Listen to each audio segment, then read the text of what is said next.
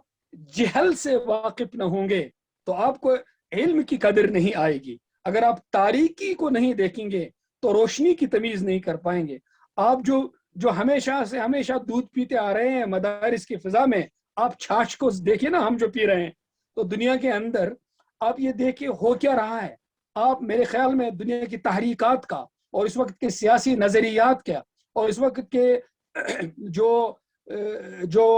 Indoctrination اور brain washing کا جو سلسلہ میڈیا کے ذریعے سے چلتا ہے اس سے واقف ہو جائیے. اور اس کے لیے میں یہ چاہوں گا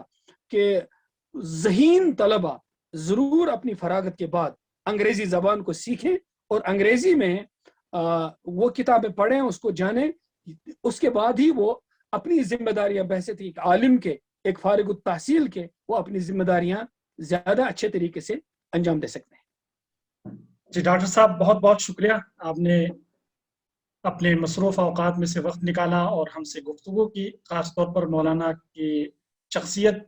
میڈیا کے حوالے سے اور صحافت کے حوالے سے مولانا کی شخصیت پر آپ نے روشنی ڈالی، اور مولانا سے جو آپ کے تعلقات رہے ہیں اور کتاب کے ترجمے کے بعد جو علمی وابستگی مولانا سے قائم ہوئی اس کو بھی آپ نے تفصیل کے ساتھ بیان کیا، نوجوان طبقے کو آپ نے پیغام بھی دیا۔ ہم امید کرتے ہیں اور یقین دلاتے ہیں آپ کو کہ آج کی اس گفتگو سے ضرور ہمارا نوجوان طبقہ مستفید ہوگا اور آپ کے مشوروں پر عمل پیرا ہونے کی بھرپور کوشش کریں گے۔ بہت بہت شکریہ۔